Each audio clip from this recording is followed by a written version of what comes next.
Welcome to the I Want to Know podcast. I'm Josh Spector. I am your host. If you're new here, don't know who I am, I'm the creator of the For the Interested newsletter, which you can check out at fortheinterested.com. It exists to help you grow your audience and business. This podcast, on the other hand, exists to help creative entrepreneurs get their questions answered. Here's how it works. In each episode, a guest comes on and asks me 3 questions. We have about a 10-minute conversation about each of them, and I hopefully share some tips and advice that will help them and can help you accomplish your goals as well. That's it. Really simple, no fluff, lots of actionable tips that you can put to use, and like to get right into it. Let me introduce today's guest. Today's guest is Leo Notenboom. Leo has been helping folks with technology since he first touched a computer in 1976. After an 18-year career as a software engineer at Microsoft, Leo brought his expertise to the internet at askleo.com, where he's been helping non-techies and techies alike with their computer problems and frustrations since 2003. You can join 35,000 others getting Leo's weekly newsletter, Confident Computing, at newsletter.askleo.com.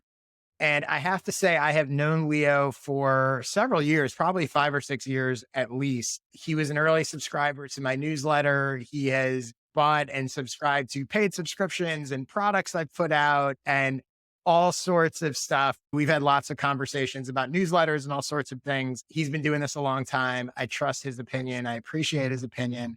I'm really excited to have him on the show. So with that in mind, hey, Leo, welcome to the show.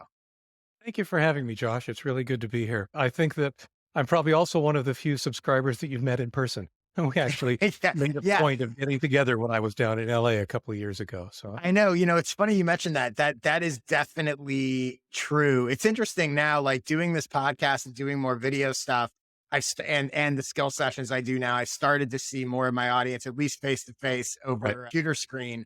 And it really is different. But yeah, you were one of the first readers that I had met. And I was really glad I did. And I highly recommend anyone that's producing content or any of that, take advantage to meet face to face. It's really helpful and sort of changes your perception of what you're doing and helps you realize like, wait, there's actual people on the other sides of these things. So I think you had reached out to make that happen, and I'm really glad you did. And here we are years later, and I know you've got some great questions for me that I'm looking forward to at least attempting to answer. So let's jump into it. What is the first thing you want to know?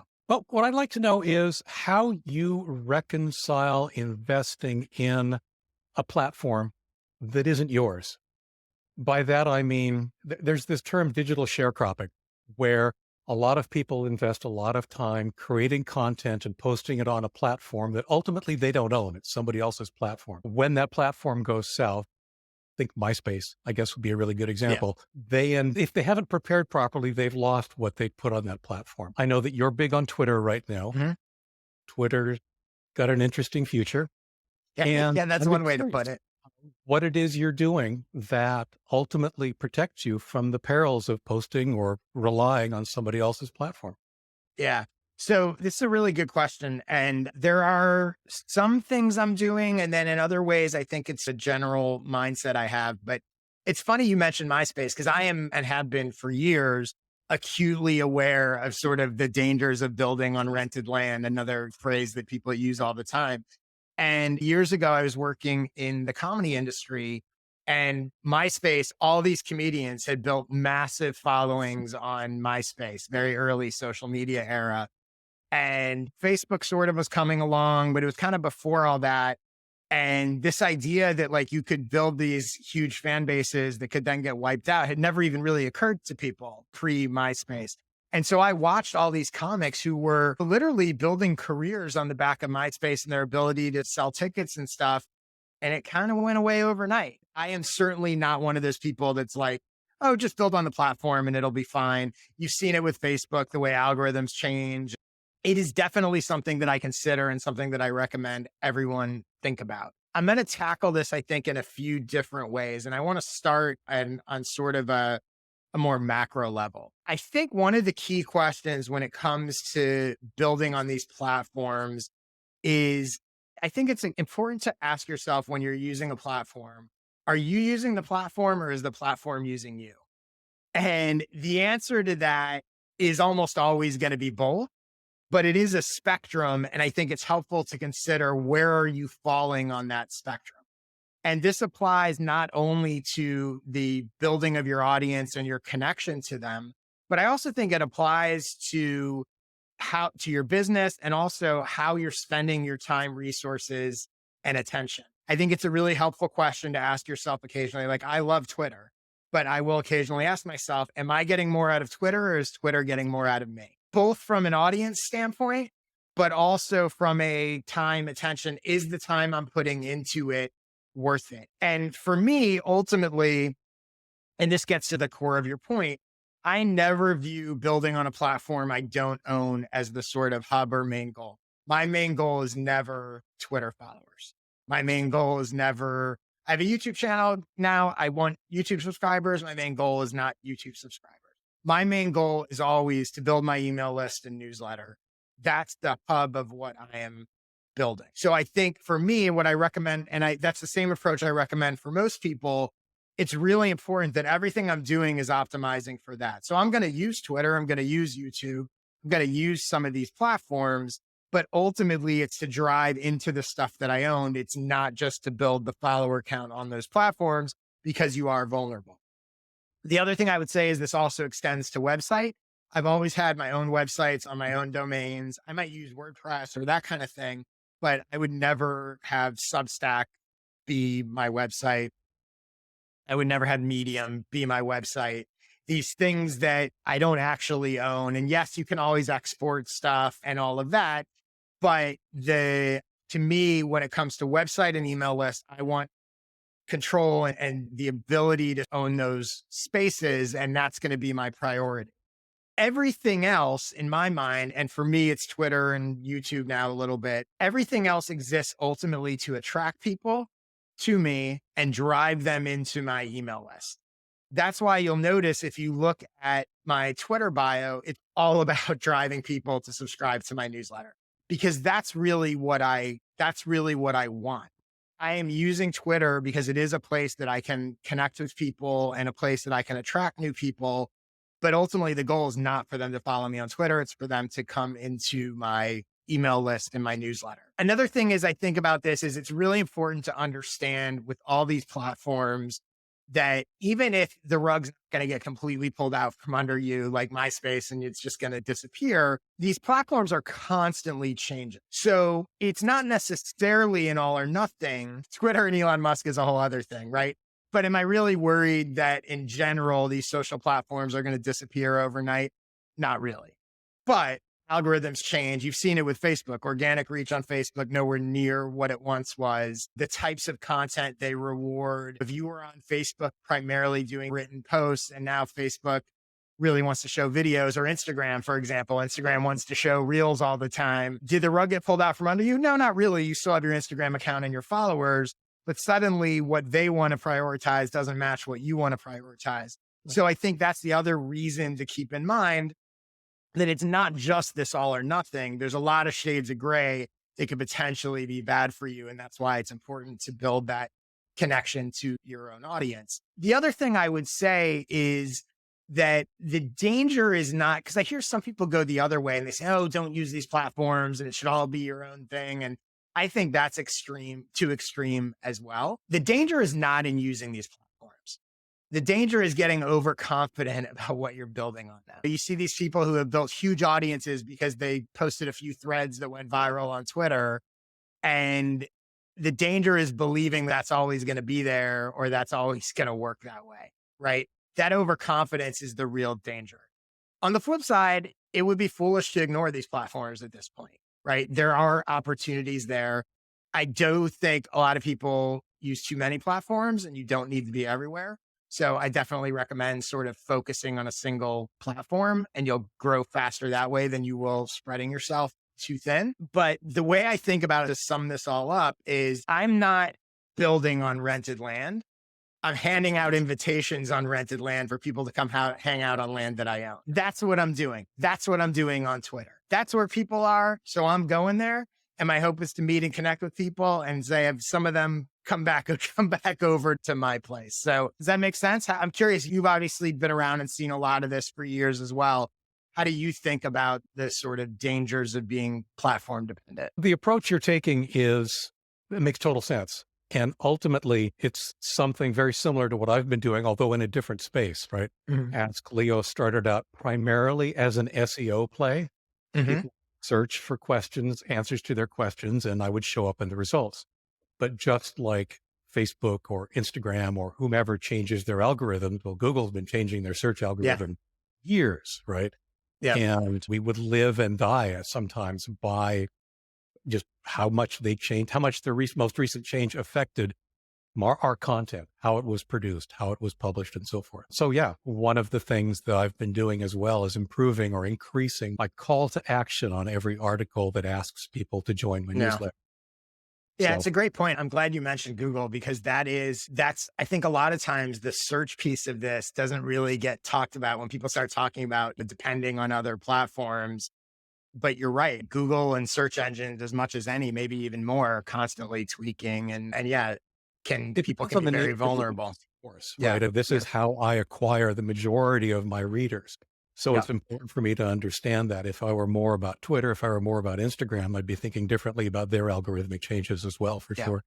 Cool. Great. So let's get to your second question. What's the next thing you want to know? Okay. This time, I'd like to know, how do you decide when to stop? I know that you've had a number of projects over the years, Mhm. like that I've been paying attention to you for some Yeah. time, and there's been a lot of things that come and go. And as an entrepreneur, I've got that same struggle. I Yep. have projects, I have things that I've started.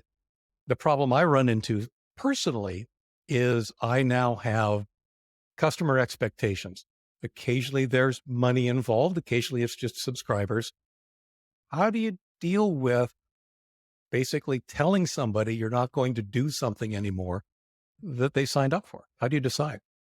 Yeah, again, a great question. And it's tricky. And especially I think for people like me, and I assume you, and I think also a lot of the people that listen to this show are the kind of people to do a lot of things, see new opportunities, want to try and start new stuff. And it's very easy for us to fall into the trap of taking too much on, or we try something and maybe it's not quite working, or maybe we decide we want to go in a different direction. And yeah, pulling that back and stopping is hard. And even harder, to your point, when there's money involved, when there's paid subscribers. One of the things that I didn't think about when I started, but I do think about now is it's great selling annual subscriptions all the time, but that also means you're on the hook for a year. And the truth is, and I'm not anywhere close to shutting down my paid subscriptions because I'm happy with how it's going. But it does occasionally strike me that if I decided I don't want to do this anymore, I'm going to probably have to give back. This is my own personal choice, but I would have to refund a bunch of money. What I had not thought about before is the more successful I get with those subscriptions, the higher the cost of quitting becomes. And so somewhere in the back of my head, there is a little like, this could potentially be dangerous somewhere down the line. Like you keep becoming more and more successful, which is great. But this is a sort of ongoing commitment that you can stop whenever you want. But if assuming you're going to give people refunds, you're going to start having to shell out a lot of money to actually stop. So that is not something that I have solved at this point, although it hasn't yet been a problem, but it's certainly in the back of my head that it could be. As far as how I think about stopping things, one quick plug, I did an episode recently with Roger Nairn. I believe it's episode 15, where I talked about avoiding burnout. And one of the things I talked about was I try to have a policy where when I start something new, I stop something old. So that can help in terms of making a decision because it becomes a forcing function of, oh, I want to do this new thing. What am I going to take off my plate as opposed to just adding on? So that's easier when it's not a paid product, but that's one thing. Is sometimes it's a matter of just I got to stop something. And this is the lowest hanging fruit.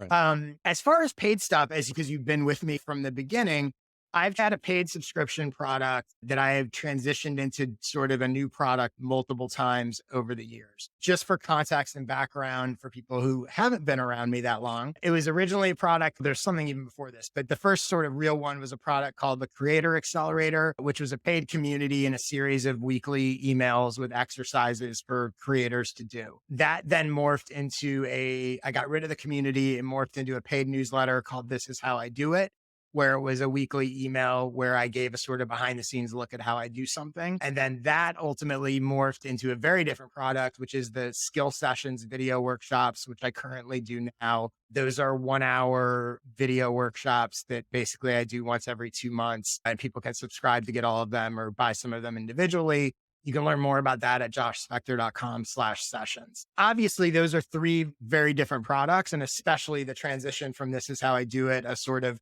basically a paid newsletter, into video workshops, really different. Each time I transitioned, I attempted to, or at least invited people to roll over into the new product.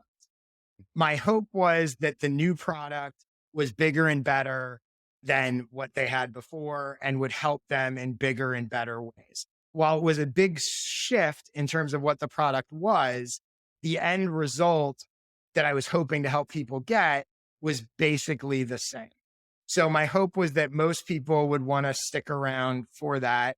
And if they didn't, I would give them a refund if it was a subscription, if it was an ongoing thing. But most people did stick. And the other thing I would say is each time when I introduced a new product, typically because that product was bigger and better, the price was also more expensive, I let people stay at whatever their previous rate was. So that also, I think, helps people because suddenly they felt like they're hopefully getting a bigger and better product and also getting a deal on it because they had been in early. So I think all of those things certainly have made it easier for me to stop things that people are paying for. And essentially, while the way I deliver value has shifted and evolved, the people that I want to serve, creative entrepreneurs, creators, entrepreneurs, those kind of people, and the things I want to help them do, grow their audience and business, has remained relatively constant.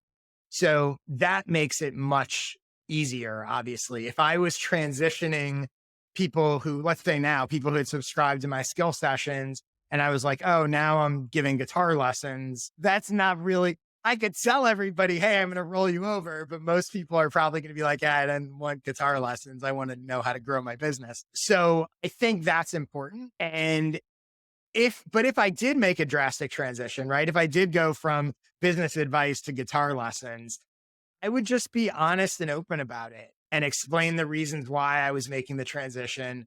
I would offer refunds when necessary or possible. I don't believe in, if someone signed up for a year subscription to business advice and they got 2 months of it, I don't think it's right to say, oh, I'm shutting this down and thanks for the 10 months you paid for it. That's not the way I operate. And I think I've found, as long as you're decent about it, like people understand. Like I said, most people that have transitioned, some people decided it wasn't for them. They didn't want videos. They wanted something else. They left. Maybe I gave them some refunds. A lot of times they'd ride it out till their subscription ended and then just not renew. But yeah, I've never really had problems where people felt like they were ripped off or anything like that, because you give people their money back. It's not that bad. Although it does, like I said before, it does create a cost when you want to stop something, depending how much money you have coming in and committed and all of that. So that is something that hasn't been a problem for me yet, but I could see how at some point could be not ideal potentially. The other thing I would say though, I come from a place that is very audience first, right? Very all about providing value to audience, even free audience, let alone paid customers, right? That is definitely my viewpoint. It's my take on content, that like, I'm not creating content for me. I'm creating content to provide value to others. Doesn't provide value to others, then what's the point? That said, when it comes to this, I do think it's really important to understand that whatever you're going to do or offer, especially when it comes to paid products and commitments, it has to work for you first, right?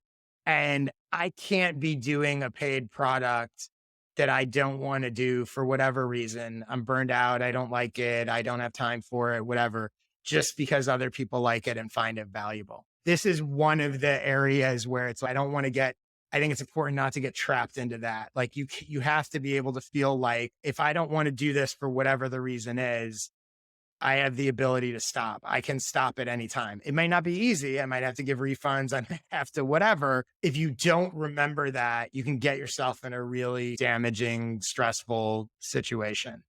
And understanding that like people will understand if you want to stop for whatever reason, as long as you don't screw them over. As long as you don't just take the money and run, whatever, they'll understand. And so that helps, I think, with stopping something, knowing that I can cancel anything at any time. They're just things that, like anything, right? You can do whatever you want. There may be costs that come along with that, financial or otherwise, but I'm not trapped and not stuck. But so I'm curious because from your perspective, as someone who has been a customer of mine and an audience member and who's been through these transitions, and obviously you've stuck with it. And I think as far as I know, you've found it helpful, but maybe talk about that a little from your perspective of what you would expect, not even just from me, but just in general, like the perception of someone who has paid for something and then the person stops or whatever. How do you see that? Each time you've made one of these transitions, the best way to describe it is it simply made sense. Mhm, It's clear that you were doing the same thing, but in a different mhm, way that potentially made more sense for you, which, as you said, it just makes it easy to mhm, bring along, but still get value out of it, even though it's in a different form. mhm. And ultimately, besides wanting to support individuals from a customer's perspective, as long as I'm getting value, even if it's in a different form that still works for me, I'm Yeah. happy. Thanks. I think the other thing I would add to that I think is interesting that you said that I didn't mention was if you frame it as in my intention is, and I think hopefully you pick up on this, but I think my audience does. When I'm stopping something or shifting to something else, it's always because I think that I might be wrong, but I always think that it's an attempt to make that better for the audience. I think this is going to help you more than the way I've been doing it. And I Right. think messaging that is really important because I do think there's people that stop things and go, oh, I'm not doing this product anymore because it was really burning me out and it was a pain in the ass is really different. Even if that's true, it's really different than to go, hey, I'm going to do this other thing because I think this is going to help you more. The feedback I'm getting that, yeah, what I've been doing is good, but I think this is going to be better. And even if you're wrong, I think people respond well to feeling like you actually are taking their interests to heart and want to help them more. One of the struggles, I'll call it, is that's a great generalization of your audience. I'm sure that the vast majority of your audience, just like Mhm. mine, understands what you're doing, why you're doing it, and that as change in the approach continues to add value for them. That's not true for everybody, unfortunately. For Yep. example, one of the things that I'm in the middle of is a transition from writing books to providing online courses. Hmm. And some people love books. Yeah. Some people love courses. So Yeah. there'll be a different customer base that's going to be attracted Hmm. to them. No matter what you change, depending on your audience, there's always going to be, I'll call it a little bit of fallout. And I think you're right. The Yeah. messaging is key to minimizing or at least having people fall out in a positive way rather than in a Yeah. negative way.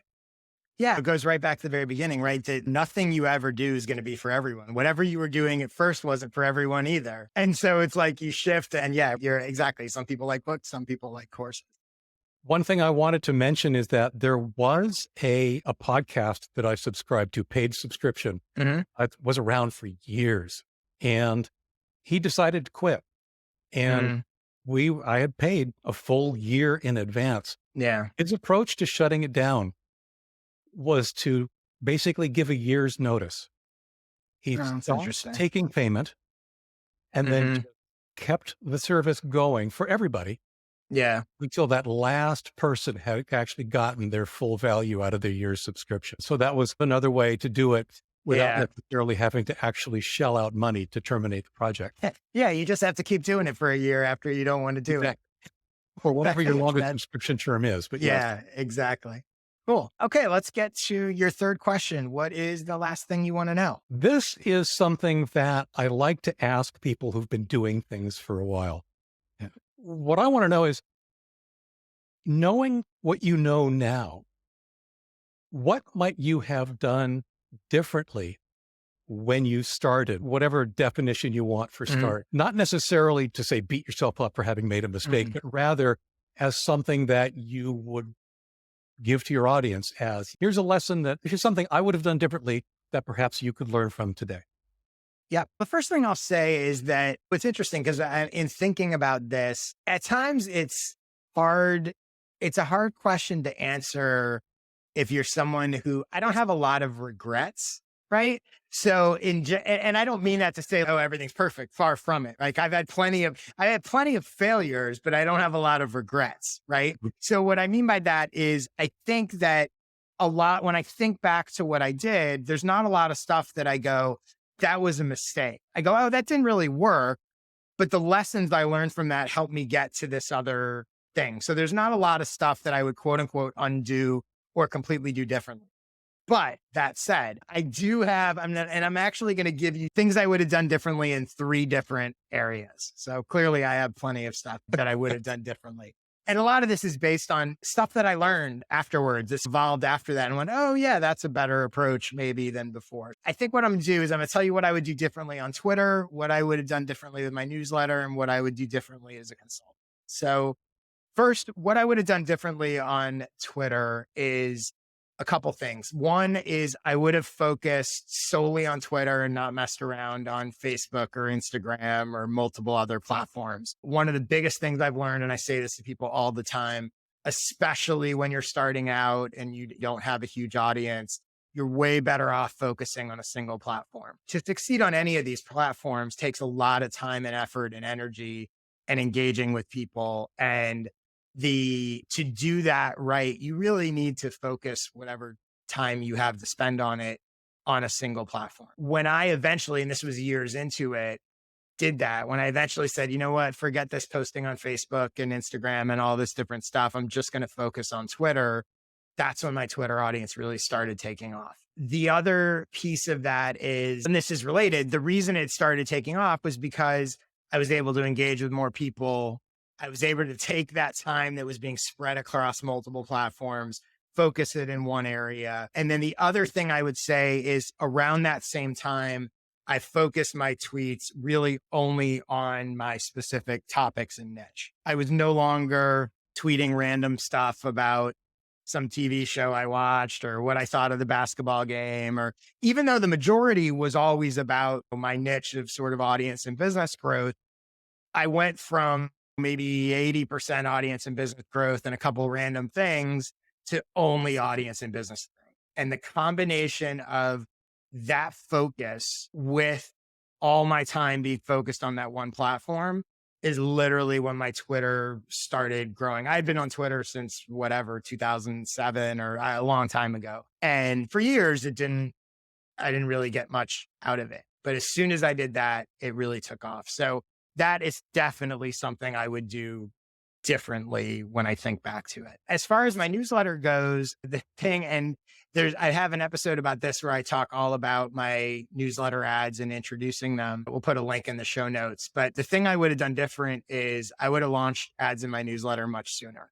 I strongly believe for the first 4 to 5 years of my newsletter, it was a long time. I was publishing every week. All that time, I had a premise and a belief that ads were inherently bad for readers. I had an idea and truly believed that the incentives were misaligned, that they would annoy readers, that I'd fall into the trap of catering to advertisers, which would make the newsletter less enjoyable or less valuable for readers, was strongly against them. And then when I eventually shifted, and I talk about this in the other episode, but long story short, one of my readers reached out, said she had run an ad in a similar newsletter and it was really helpful for her. She got all this stuff. Did I know anywhere else she could run them?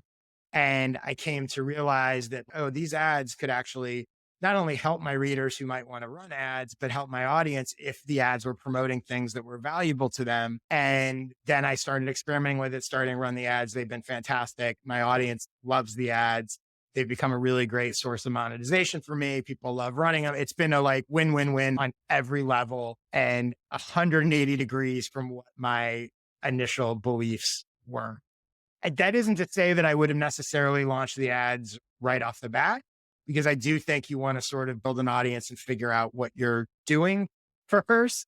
right? But I definitely would not have waited 4 or 5 years to do so. And then the third thing is that I would have done differently as relates to my consulting is it has to do with, I think, choosing clients and choosing the type of work that I would take on. I left a really good job and went out on my own as a consultant, and you don't know. Maybe you're going to get clients, maybe you're not. So some of it was at first you take what you get and you figure it out as you go. But even with that said, relatively quickly, I got to a place where it was financially stable enough. It wasn't like, oh, I had to take anything that came my way. And there, not a lot, but there were certainly clients that I had a bad feeling going into it, where I was like, this probably isn't, and not even that my work would not be good enough, but there were one of the red flags I realized, and again, this is only like a couple clients, certainly not many of them, but I realized that at times there would be a client who maybe wasn't that familiar with me or my work. They had been maybe referred by somebody else. Their goals, the way I think about it is they weren't really interested in serving their audience. They were interested in maybe they had a course and they were interested in selling the course and they had no audience up to that point. They weren't blogging. They weren't using social media. They heard they could make a course and sell it based on their expertise and how we're going to make money. And a, they didn't have that commitment or desire to really, they thought it'd be easier than it would be. And yeah, I could help you run Facebook ads and I could help you do whatever. But the truth is nobody knows who you are. You haven't created any trust or value or any of that stuff. And I knew that in the back of my head, like that was not a client that I should have taken on. I knew I could help them, but I also knew this isn't going to work the way this guy thinks it's going to work. And you can tell the kind of people that they're not really going to put in what it takes to do this right because they're not really motivated to do that. Right. Like even the course that they had created was half-assed and, bare minimum, whatever. So I would have done less of that. The other thing I would have done is for the most part, I think with consulting, or services, there's done for you. I could either do it for you or I could teach you how to do it. And which is more sort of strategy. And in the beginning, I was doing some of both. Ultimately, I realized I don't want to do the done for you work. I want to do the strategy. I want to help you, show you how to do it. I'm not looking for you pay me a monthly retainer for the next 20 years while I manage your social media accounts or any of that stuff. It became very clear to me relatively quickly that I didn't want to do done for you stuff. But initially I was doing some of that, right? Oh, I can run Facebook ads, so I'll take on this Facebook client. Like I can ghostwrite stuff, so I'll take on ghostwriting clients. It was very helpful for me, I think, to get clear in my own head that just because I could do that stuff doesn't mean I need to or want to take on those clients, right? And so that sort of done for you versus teaching you how to do it then became a very clear dividing line for me. And it helped me decide, is this a client I should take on or not? And helped me even in talking to people, hey, this is what I do versus I can help you with social media. And they're like, oh, can you write my posts? Can you, no, I don't do that. So I think those are the things that I would have done different on the consulting front. But again, with all this stuff, I don't know how I would have gotten to any of those places without sort of without that evolution and making those mistakes. We're here because of the decisions and path we took, and it's great, lessons learned and all that. But still, those lessons learned can have value for others. Yeah. So let me ask you, as we wrap this up, I'll flip it around and ask you a question. You've had your newsletter forever. What would you have done differently? Started it earlier. Wait, you have to tell people, when did you start again? I started Ask Leo in 2003, August the 10th, actually, of 2003, Okay. when the first article got published. And I did not want to be a newsletter publisher. I don't know why. I just didn't. So I relied on SEO, like we talked about earlier, to bring me people. And I really didn't have anything to do with them other than show them an answer. It wasn't until 2 years later, at least, 2005, when I actually started what would turn into today's newsletter. And yeah, that's my go-to answer. What would I have done differently? I would have started that the same day. Yeah. Or same day. By the way, I love that you said that because I feel like I know I didn't answer that, but it's funny. I almost take it as a given for myself. I feel like almost any successful newsletter creator you talk to would say the same thing. They would be like, I wish I would have started it earlier. Yeah, the value Right. doesn't become apparent until you realize you don't have a way to Yeah. hang on to the folks that have come to visit you when Google changes their algorithm or when Facebook Yep. changes their algorithm or whatever. Yeah. Cool. Thank you so much for coming on. Tell people where they can get your newsletter, where they can check out your other stuff, send them where you want to send them. I have so many things going on. Newsletter.askleo.com is the place to go to sign up for the aforementioned newsletter. AskLeo.com is, of course, the homepage for my site. And LeoNotenboom.com is where I have links to all the other many different hats that I wear throughout the day. Cool. And for me, you can get my newsletter at fortheinterested.com/subscribe. My skill sessions, which I mentioned before, go to joshspector.com/sessions. If you'd like some individual help, I do coaching and consulting done with you, not for you. Go to joshspector.com/consulting. I'm on Twitter all day at jspector. And if you'd like to come on the show and ask me 3 questions, I would love to answer them. Go to joshspector.com/questions to apply. And that's about it. Thank you, Leo.